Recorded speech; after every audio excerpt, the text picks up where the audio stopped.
Tervetuloa uuden videon pariin. Edellisen äänestyksen voittaja oli Kalle Kaihari. Tällä videolla käydään läpi hänen elämäänsä sekä miten hänellä oli erilaisia elämäntilanteita. Hän joutui punaisten puolella taistelleena henkilönä myös vankileirille ja miten hän sitten ystävystyi muuan Urho Kekkosen kanssa. Myös tämän videon jälkeen tulee tuohon alle kommenttikenttään pari ehdotusta ja laita peukku sille, kumpiko olisi sinulle mielekkäämpi. Sekä jos pidät näistä videoista, niin heitä tälle videolle peukku. Ja sitten jos vielä haluat tukea minun kanavaa, niin ilman että siitä tulee sinulle kuluja, niin tilaa kanavani, niin se tukisi toimintani mukavasti. Mutta sitten mitä puhetta itse videoon.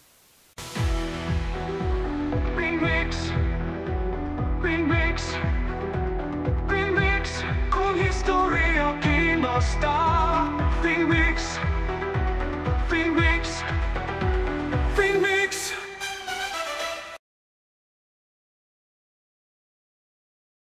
Kaarlo Vihtori Flink syntyi 1899 Tampereella sahatyömies Kaarle Flinkin ja Hanna Aallon perheeseen. Hän oli vanhin lapsista ja auttoi vanhempiaan taloudellisesti käyden töissä kansakoulun rinnalla. Kalle työskenteli Aamulehden ja Kansanlehden lehtimyyjän. Kansakoulun jälkeen hän meni leipomoon pullakuskiksi, josta ura eteni kohti Hämeen pussitehdasta, jossa Kalle toimi nimilappujen ja kutsukorttien painajana. 1910-luvun puolen välin tuntumassa hän pääsee töihin Särkän sahalle ja näin Kallesta ja Kaarle isästä tulee työkavereita. Kallen vapaa-aika kuluu työväentalolla tutustuen siellä erilaisiin asioihin, kuten biljardiin. Sisällissodassa Kalle toimii punaisten puolella plutonan päällikkönä. Hän haavoittuu Tampereen taistelussa, kun käsikranaatin sirpaleet osuivat molempiin jalkoihin. Sodan päättyessä hän joutuu Jyväskylässä sijainneeseen Tourulan vankileiriin, vapautuen sitten sieltä syksyllä 1918. Vapauduttuaan Kalle tapaa tulevan vaimonsa Aune. Hänkin sai 1918 vuoden tapahtumista tuomion, tosin ehdonalaisin. Hän oli ollut miesten housuihin pukeutuneena vartiossa ja hänet oli siellä nähty, josta oli kerrottu sitten tarkoitta pitäneille henkilöille. Kummallisinta tässä ehkä se, että Aune kuului porvariperheeseen. Ja porvarithan nyt oli pääsääntöisesti valkoisia. Kalle saa vapauduttuaan töitä Kaarle Haralta. Hän kuului suojeluskunnan perustajajäsen. Mutta työpaikalla tuli ilmi Kallen olleen punaisten puolella sodassa.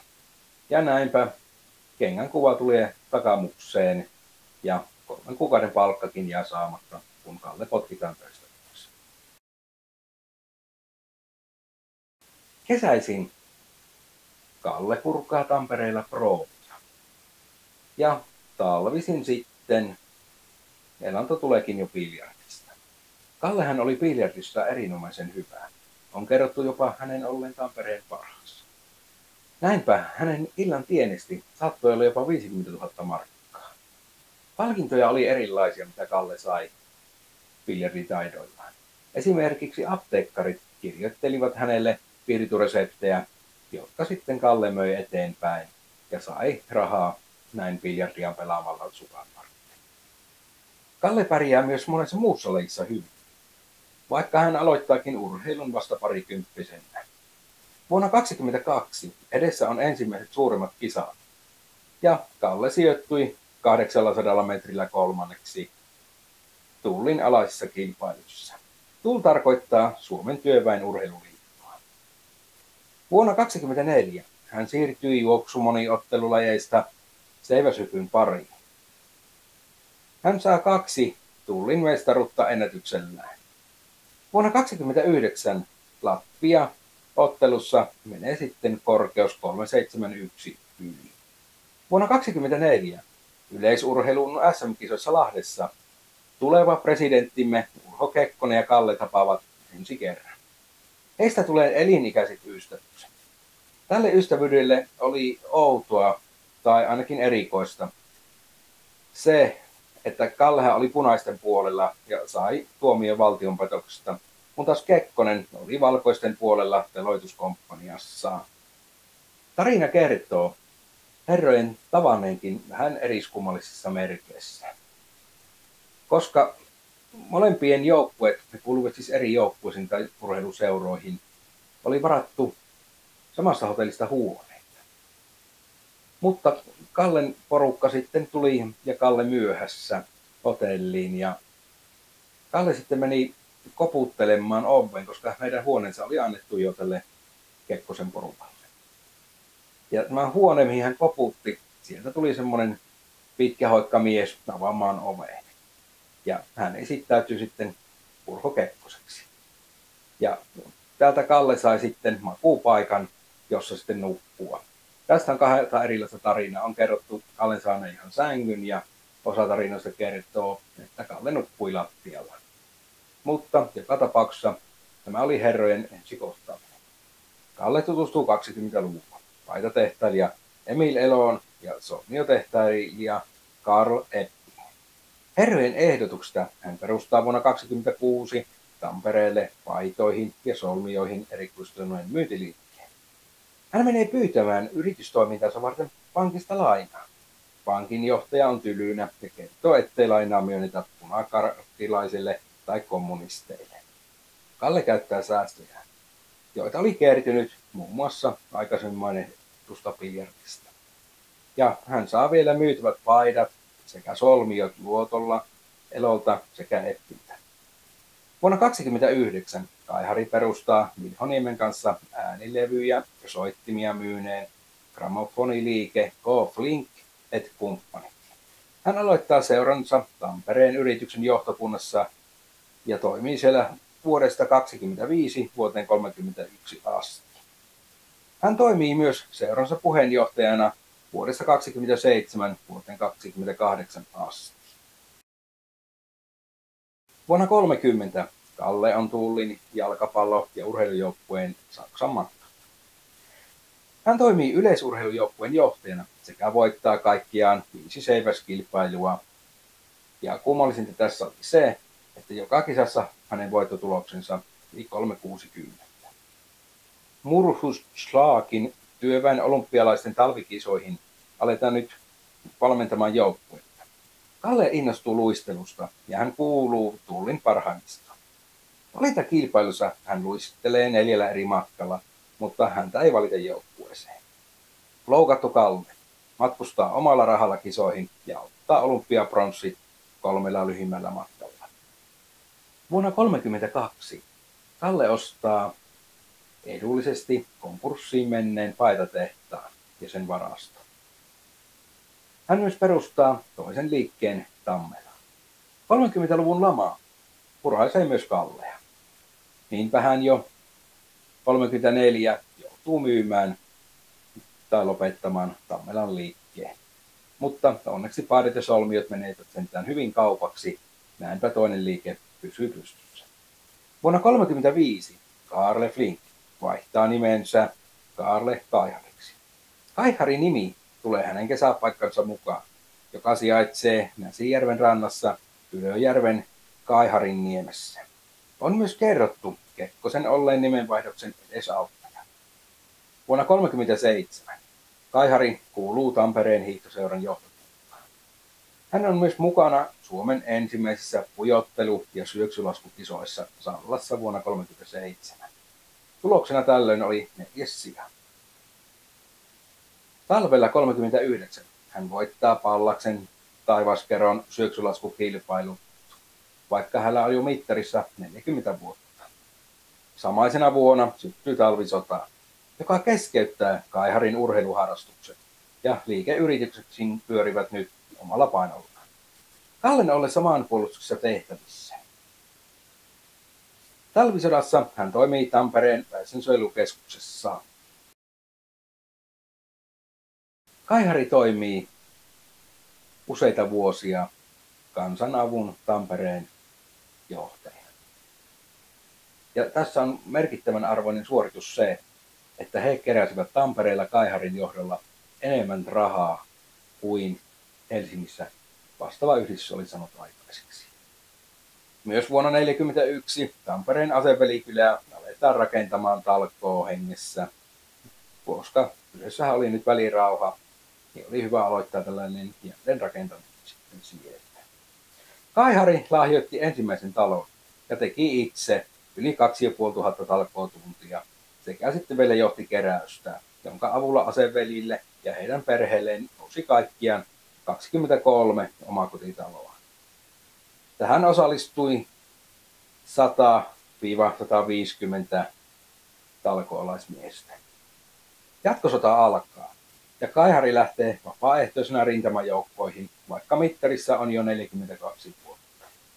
Vuoksella kenraali Aaro Pajarin päiväkäskyllä hänestä tulee alikersantti sekä toisen luokan vapauden mitalikin ilmestyy Kaiharin haltuun.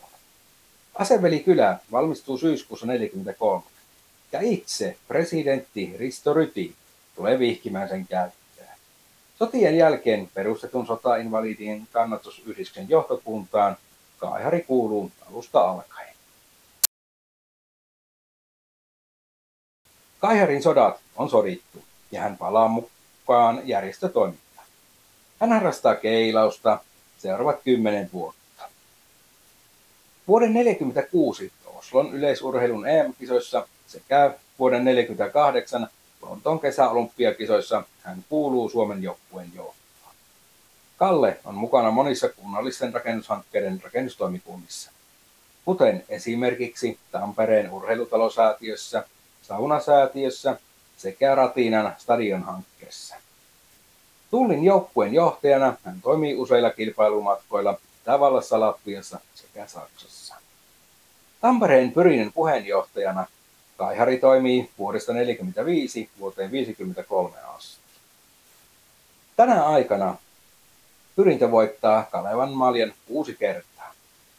Kaihari on Kekkosen luottohenkilö.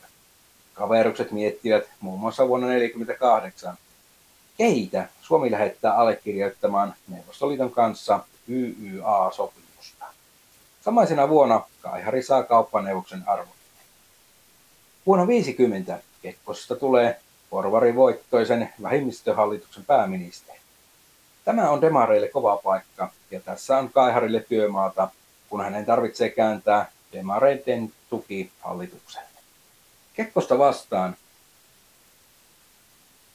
osa kansalaista teki aika ikäviäkin tempauksia. Ja valheita leviteltiin puolin, jos toisinkin. Ehkä kuuluisin näistä on se,